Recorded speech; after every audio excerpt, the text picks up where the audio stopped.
عمر بن عبدالعزیز 3 بر اعظم پر حکومت کی. عمر بن عبدالعزیز، بنو امیہ، مروان 9 مہینے حکومت کی. اس کا بیٹا عبد الملک بن مروان 21 برس حکومت کی. اس کا بیٹا ولید 10 سال حکومت کی. اس کا بیٹا سلیمان 2.5 سال حکومت کی. اسی تخت پر بیٹھے عمر بن عبدالعزیز. پہلے چاروں نے اللہ کے شریعت کو قربان کیا حکومت کے لیے. عمر بن عبدالعزیز نے اپنے آپ کو قربان کیا اللہ کے لیے. حکومت کو پاؤں کے تلے رکھا اور اللہ کی رضا کو سامنے رکھا. کیسی سلطنت کی؟ جب گورنر تھے تو 60 اونٹوں پہ سامان چلتا تھا. جب امیر المومنین بنے تو بچے کہنے لگے ماں سے، بچے بچیاں 12 تھے، ماں سے کہنے لگے کہ عید کا موقع آ رہا ہے، ابا سے کہو ہمیں نئے کپڑے تو لے کر دیں. ان کی ماں کا نام ہے فاطمہ، بچوں کی ماں کا نام فاطمہ بنت عبد الملک. یہ دنیاوی سٹیٹس میں سب سے بڑی خاتون گزری ہے. آج تک اس کے لیول کی کوئی عورت نہیں آئی. دادا بادشاہ، باپ بادشاہ، 4 بھائی بادشاہ، 6 خامند بادشاہ، 7 نسبتوں سے یہ عورت شہزادی رہی ہے. حضرت عمر گھر آئے، بیگم نے کہا بچے کپڑے مانگ رہے ہیں. حضرت عمر کہنے لگے میرے پاس تو پیسے نہیں ہیں، تنخواہ میں تو مشکل سے روٹی پوری ہوتی ہے، کہاں سے لے کر دوں؟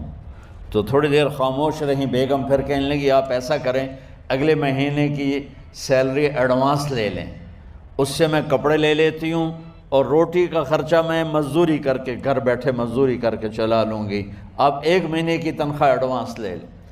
حضرت عمر بن عبدالعزیز واحد خلیفہ ہیں جن کے دور میں 3 بر اعظم میں زکوٰۃ لینے والا باقی نہیں بچا تھا. یہاں لاہور بھی ان کی حکومت کے نیچے تھا، جنوبی اسپین فرانس ان کی حکومت کے نیچے تھا، کاشغر تک ان کی حکومت کے نیچے تھا، استنبول کے دروازوں تک ان کی حکومت تھی. 3 بر اعظم میں ایک آدمی زکوٰۃ لینے والا نہ بچا. اور اپنا حال یہ ہے کہ بیگم سے کہہ رہے ہیں پیسے کوئی نہیں، کپڑے کہاں سے لے کر دوں؟ اور بیگم طریقہ بتا رہی ہے کہ آپ اگلے مہینے کی تنخواہ ایڈوانس لے لیں، اس سے میں کپڑے لے لوں گی اور چولہے کا خرچہ، روٹی کا خرچہ میں گھر بیٹھ کے مزدوری کر کے کما لوں گی. تو حضرت عمر کہنے لگے ہاں یہ ٹھیک ہے. باہر آئے وزیر خزانہ مزاحم، انہیں بلایا کہ بھائی ہمیں اگلے مہینے کی تنخواہ ایڈوانس چاہیے. یہ تنخواہ والے لوگ بیٹھے ہوئے تنخواہیں لیتے ہیں. اس نے کاغذ قلم آگے رکھ دیا، کہا حضرت یہاں لکھ کے دے دیں آپ 1 مہینہ زندہ رہیں گے میں تنخواہ دے دیتا ہوں. اب مجھے لکھ کے دے دیں آپ 1 ماہ زندہ رہیں گے میں آپ کو تنخواہ دے دیتا ہوں. چپ کر کے اٹھے، ایک لفظ نہیں بولے، گھر گئے. حضرت اپنی بیگم فاطمہ سے کہا بیگم بچوں سے کہہ دو کہ باپ کے پاس کپڑے لے کر دینے کی سکت نہیں ہے. اور خزانے ایسے بھرے پڑے تھے کہ زکوٰۃ لینے والا کوئی نہیں تھا. عید کی نماز ہوئی، نماز کے بعد جب ساری فیملی ملنے آئی اور بچے بھی ملنے آئے تو ان کو دیکھ کر ان کی آنکھوں میں آنسو آ گئے. کہنے لگے بچوں آج تمہیں دکھ تو ہوگا اپنے باپ پر کہ ایک جوڑا کپڑا بھی لے کر نہ دیا عید کا. تو ان کے ایک بیٹے نے کہا ابا جان آج ہم بڑے خوش ہیں، ہمارا سر اونچا ہے کہ ہمارے باپ نے مسلمانوں کے مال پہ ڈاکہ نہیں ڈالا، ہمیں قربانی کا بکرا بنایا لیکن مسلمانوں کے مال میں خیانت نہیں کی. یہ ان کا طرز حکومت تھا، اس طرح انہوں نے حکومت کی. گھر میں تشریف لائے تو بیٹیوں سے بات کی تو انہوں نے منہ پہ ایسے دوپٹہ رکھا ہوا، منہ پہ دوپٹہ رکھ کے بات کریں. تو فرمانے لگے کپڑا تو ہٹاؤ، دوپٹہ کیوں رکھا ہوا ہے؟ تو گھر کی خادمہ زور زور سے رونے لگی، کہنے لگی امیر المومنین آج آپ کی بیٹیوں نے کچا پیاز توڑ کے روٹی کھائی ہے تو وہ اس کی بو ہے منہ میں، آپ کو بو سے نفرت ہے اس لیے منہ پہ کپڑا رکھ لیا ہے.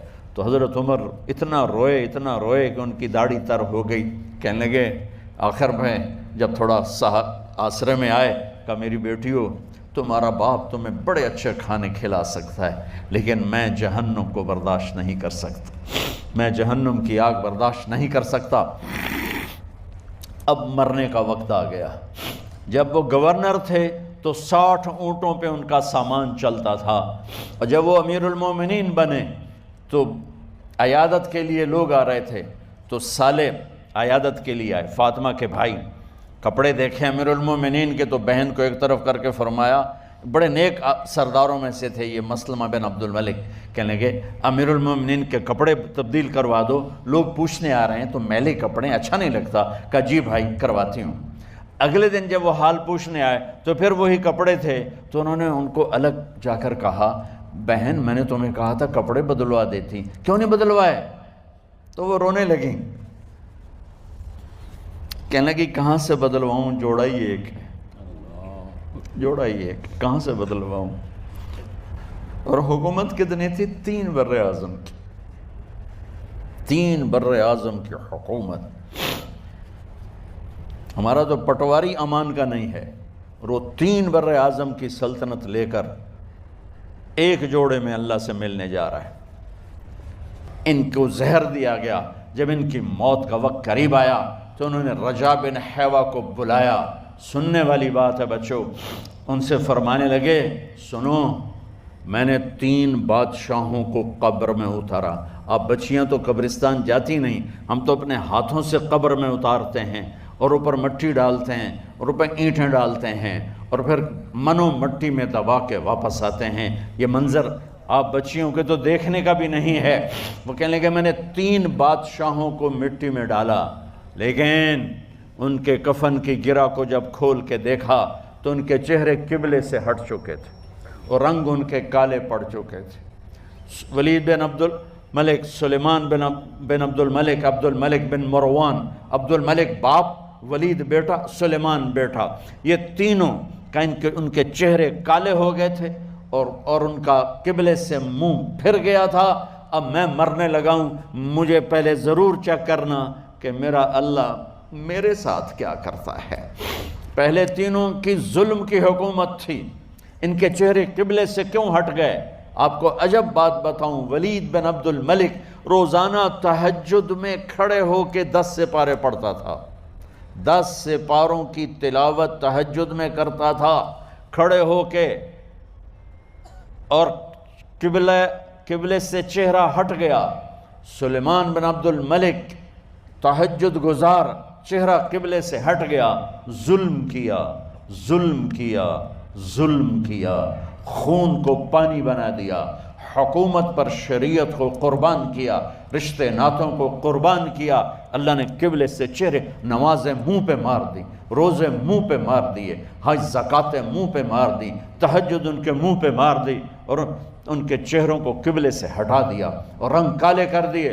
عمر بن عبدالعزیز نے اسی سلطنت کو عدل سے بھر دیا، اسی سلطنت کو عدل سے بھر دیا۔ جب ان کا انتقال ہوا،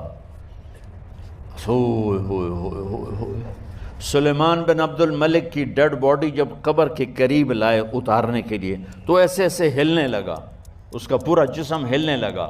تو اس کے بیٹوں نے کہا کہ ہمارے ابا زندہ ہیں، تو حضرت عمر نے فرمایا بیٹو زندہ نہیں ہیں، عذاب قبر جلدی شروع ہو گیا ہے، عجل اللہ بالعقوبہ، قبر کی پکڑ پہلے شروع ہو گئی ہے، چھپاؤ اپنے باپ کو جلدی۔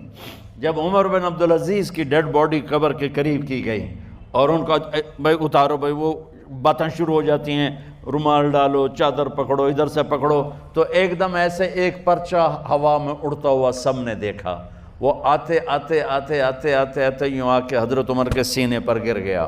سب دیکھ رہے ہیں۔ جب پرچے کو اٹھا کے دیکھا گیا تو اس پہ ایک سطر پہ لکھا تھا بسم اللہ الرحمن الرحیم، اور دوسری سطر پہ لکھا تھا براءۃ من اللہ لعمر بن عبد العزیز من النار، یہ عمر کے لیے جہنم کی آگ سے نجات کا پروانہ ہے۔ 3 بر اعظم کی سلطنت لے کر وہ جنت کا پروانہ لے کر دنیا سے گئے۔ جب ان کو قبر میں اتارا گیا تو انہوں نے رجا بن حیوہ سے فرمایا تھا 3 بادشاہوں کے چہرے دیکھے قبلے سے پھر گئے، رنگ کالے پڑ گئے، مجھے تم نے دیکھنا ہے کہ کیا ہوتا ہے۔ تو رجا فرماتے ہیں جب میں قبر میں اترا اور ان کے کفن کی گرہ کو کھول کے دیکھا تو چہرہ قبلے کی طرف فکس تھا، اور مجھے یوں لگا جیسے 14ویں رات کا چاند قبر میں اتر آیا ہو۔ میرے عزیزو، طلبہ و طالبات، اللہ کو اپنی منزل بناؤ، اللہ کو اپنی منزل بناؤ، اللہ کو اپنی منزل بناؤ۔ ایک عورت عراق سے آئی، اس کی 5 یتیم بچیاں تھیں تو اسے ضرورت تھی وظیفے کی۔ اس نے آ کے پوچھا حضرت عمر بن عبدالعزیز کا گھر کہاں؟ تو لوگوں نے فرمایا وہ سامنے جو ٹاٹ اور بوریے کا پردہ لٹک رہا ہے وہ عمر بن عبدالعزیز کا گھر ہے۔ دروازے پہ دستک دی تو ایک عورت اندر برتن دھو رہی تھی۔ پوچھا السلام علیکم، امیر المومنین سے ملنا ہے۔ وہ کہنے لگی اس درخت کی چھاؤں میں بیٹھ جاؤ، ابھی تشریف لاتے ہیں۔ تھوڑی دیر گزری تو حضرت عمر بن عبدالعزیز آئے تو کنویں سے پانی نکال کے نا، سین میں کنواں تھا تو جو جگہ میں مٹی اڑ رہی تھی نا، گرد اڑ رہی تھی، ہوتا ہے نا عصر کے بعد لوگ پانی پھینکتے ہیں، وہاں پانی پھینکنے لگے، چھڑکاؤ کرنے لگے۔ تو تھوڑی تھوڑی باتیں وہ خاتون آپ سے کرنے لگی تو وہ جو عورت آئی تھی نا وہ کہنے لگی تم غلام سے باتیں کر رہی ہو، تمہیں پردہ کرنا چاہیے۔ کہنے لگی یہ غلام نہیں، یہ میرے شوہر ہیں اور یہ امیر المومنین عمر بن عبدالعزیز ہیں۔ کہنے لگی یہ عمر بن عبدالعزیز ہے؟ کہا ہاں یہ عمر بن عبدالعزیز ہے۔ تو وہ خاتون حاضر ہوئی، کھجوریں اس کو دی گئیں کھانے کے لیے۔ اس نے کہا حضور میری 5 یتیم بیٹیاں ہیں، مجھے وظیفہ چاہیے۔ جناب عمر بن عبدالعزیز نے ایک بیٹی کا نام پوچھا، ولدیت پوچھی، وظیفہ لکھا۔ عورت کہنے لگی اللہ تیرا شکر ہے میری بچی کا وظیفہ لگ گیا۔ دوسری کا نام پوچھا، ولدیت پوچھی، عمر پوچھی، وظیفہ لگایا۔ اللہ تیرا شکر ہے میری یتیم بچی کا وظیفہ۔ 4 بچیوں کے وظیفے عمر لکھتے رہے، خاتون اللہ کی حمد کرتی رہی۔ 5ویں کا لکھنے لگے تو کہنے لگی میں نے زمانہ بڑا دیکھا ہے پر عمر بن عبدالعزیز تیری طرح کا بندہ نہیں دیکھا۔ آپ فرمانے لگے اب میں 5ویں کا وظیفہ نہیں لکھتا، 4 کا وظیفہ جا کے گورنر سے منظور کرا لے اور 4 کو کہنا تھوڑا تھوڑا 5ویں کو بھی دے دے۔ حضور کیوں نہیں لکھتے؟ فرمایا جب تک تو حمد کے لائق رب کی حمد کر رہی تھی میں وظیفے لکھ رہا تھا، اب تو نے میری تعریفیں شروع کر دی۔ اپنی تعریف پر کیسے وظیفہ لکھوں؟ وہ تو حمد کے لائق ہے، اس کی حمد ہونی چاہیے، لیکن میں اپنی تعریف پر، اپنی خوشامد پر میں نہیں لکھتا۔ جا اللہ تعالیٰ تیری لیے بہتری کرے۔ وہ خاتون کہتی ہے میں وہاں سے آئی، مجھے مہینوں لگ گئے، سفر لمبا تھا، عراق پہنچی تو عراق کے گورنر کو جب میں نے وہ روکا دیا تو ان کی چیخیں نکل گئی، تڑپ کے روئے۔ میں نے کہا کیا ہوا؟ کہنے لگی بی بی جس نیک آدمی نے تجھے یہ لکھ کے دیا تھا نا، چند دن ہوئے ان کا انتقال ہو گیا۔ عمر بن عبدالعزیز پردہ فرما گئے۔ وہ خاتون پھر روئی، کہنے لگی یتیم بیٹیوں کا اب کیا بنے گا، اس رکے کا کیا بنے گا؟ تو آپ فرمانے لگے بی بی جب امیر عمر بن عبدالعزیز جیسا ہو تو گورنروں کو بھی اللہ کچھ توفیق دے ہی دیتا ہے۔ اگر انہوں نے تیرا وظیفہ زندگی میں لکھا تھا تو فکر نہ کر، جب تک میں زندہ رہوں گا وظیفہ پہنچتا رہے گا۔ آپ کے گورنر نے لکھا کہ حضرت صاحب گورنر ہاؤس کی عمارت کمزور ہو گئی ہے، نہیں بنا لوں؟ تو آپ فرمانے لگے تو عدل کا قلعہ کیوں نہیں بناتا، انصاف کی دیواریں کیوں نہیں کھڑی کرتا؟ فرمایا چھوڑ اینٹیں لگانا، عدل و انصاف کا قلعہ بنا۔